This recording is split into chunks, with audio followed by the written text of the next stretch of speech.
Hello and welcome to my review of Fortnite. So the first thing I need to say is I don't use number ratings like a 2 out of 10 or whatever for reviews just because I don't feel that they're really accurate, and a game I might say is a 9 out of 10 might be a 3 out of 10 for someone else. So it's really arbitrary and just doesn't really fit well. And then even with my review, I don't have my review system isn't very refined. I go very basic. How are the graphics? How is the gameplay? Is it worth the money? I don't sit here and break it down to be like, oh, does this door sound correct or not? No, my system's basic. So with that gotten out of the way, we'll just jump into it. The first thing is the graphics. The graphics, it ties into the story in a way, because the story is really it's serious but also really lighthearted, and the graphics reflect that, where it's really cartoony and it fits. And it's really nice to have a zombie game where it isn't just drab browns, grays, and blacks everywhere. It's nice, it's bright, it's colorful. It's honestly pretty nice to have that because it keeps people engaged and it keeps you aware of the environment. The next part is the story. Now, the game has a story, which is really nice, considering free-to-play games can be kind of wishy-washy in that respect, but it's not very prevalent. You have quest missions with some story behind it, but my only complaint is if you space out your playing of the game, or you do a bunch of random missions or to help random people and such, you end up forgetting chunks of the story, and there's no real way to recap. But past that, it's nice to have the story.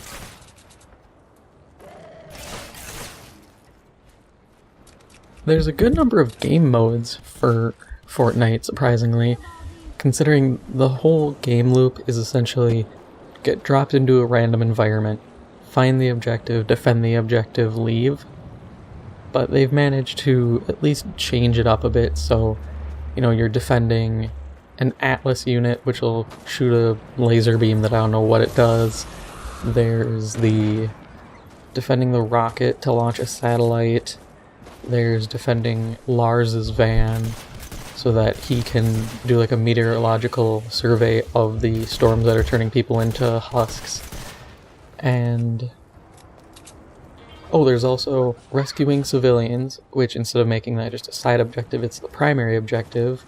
And then there's traveling around, fixing up or building towers for different radar installations, which is also another one of the side objectives turned into a main objective, which is pretty cool, and it's something different. I also know of another mission I haven't gotten to yet, where you have to build railways and transports, like an escort the bomb kind of deal.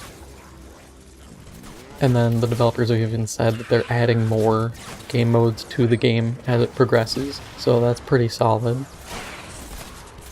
The gunplay is an important aspect, and of course, why would you play a shooter where the shooting is pretty bad? Fortnite managed to secure it in a really nice way. The third-person shooting I'm used to it thanks to a lot of third-person shooters, but it's really simple. Even weapons that have a lot of kick aren't horrible to use, and that's really good. The looting and crafting mechanics are really important, and they're fleshed out quite well. The only complaint I have is when you have certain components, it'd be nice to be able to select them and see what they're used for, or at least a brief overview of this raw ore is used for making guns. This way I have an idea of, should I keep 3 stacks of 99, or should I throw away 2 stacks, or 1.5 stacks? And then the looting is really good, I think, because you can just go through and rifle through different cabinets and stuff for items. You can knock things out and destroy them. They have the hidden chests, which can give you weapons, traps, rare components. It's pretty well thought out. the environments are really well done. I just got to the second world, essentially, because the game is divided up into 4 worlds which have missions within each, and I haven't gotten through there yet, so I can't comment on the second place, Plankerton, but the initial area you start in has a really nice layout. You have your industrial parks, cities, suburban areas, and rural areas, and each one is well designed. They're random gen, and like in City, the city has really good random gen for buildings. You'll find like hotels, you'll find really nice walled-in homes, you'll find fire stations and industrial buildings. It's well designed and I don't have any complaints about it. I think it's very solid and provides a lot of diversity and interesting environments for players to go through. The variety of enemies is nice and fairly straightforward. You start with standard zombies, which are the husks. You go up to heavier, more obese zombies. The same heavy zombies with propane tanks that explode. You have smashers, which will knock down walls and void traps. You have the takers who fly around and are high damage but low health. You have the baseball zombies who throw things at you to keep some form of range combat going. You have the, I can't remember the name of them, but they're ladies who shoot skulls as essentially a form of artillery. Then there is the Mimic, which is quite fun to deal with, and I really did not expect a Mimic to come into this game. And then there is one I've seen pictures of, but I have not encountered myself, which is a large zombie that throws smaller zombies. So that would be a really good threat for players, and I think it's an interesting design to keep people from being too complacent when it comes to base building. Instead of just building, oh, I'll build a third wall, put some traps on it, and that's all I need. This larger zombie can throw just any normal little zombie up over your walls and behind you, making that a threat. And finally, we come to the last part, which I know people are concerned the most about, the microtransactions, and is the game worth buying right now? So, the easiest way I go about this is, it's a free-to-play game sometime next year. The kicker is, with all free-to-play games, they're designed to make you pay one way or another. If you buy the game now, you're essentially getting that paying out of the way, and you're getting some good benefits. I get daily login bonuses, I got reward llamas, you get microtransaction currency by playing the game, you get a fair amount just by playing it. So you can go free to play and you'll progress a bit slower, or you can pay a little bit and, you know, buy a couple llamas. And that's the next part. The microtransactions they're focused on spending money on essentially loot pinatas, and it's not just a flat, this is a pinata, it has everything in it, good luck. It's more of, you can buy specifically a weapon pinata, you can buy a people pinata, you can buy a trap pinata.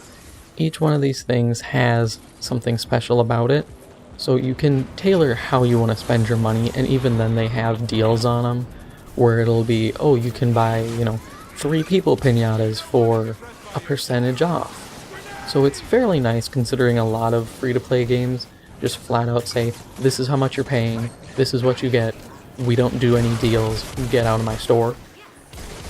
So I think Epic did a really good job with the microtransactions.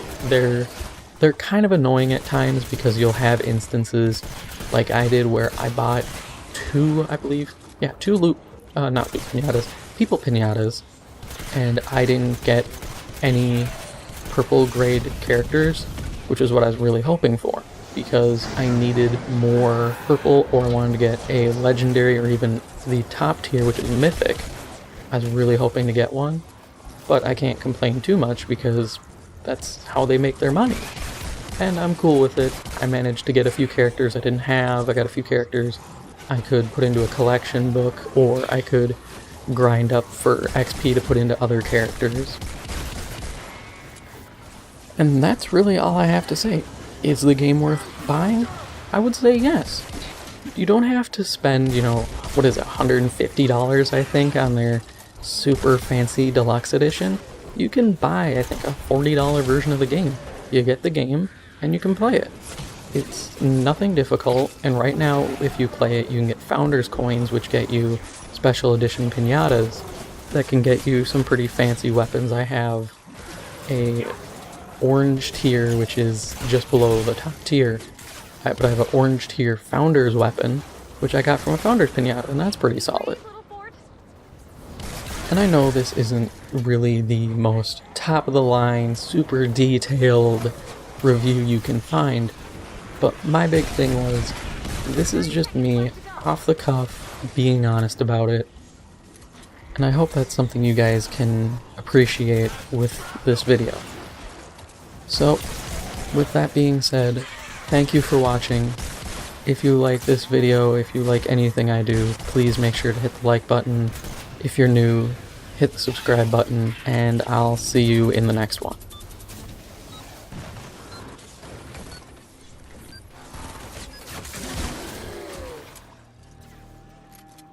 Ha! Double trouble! Multi-Atlas win!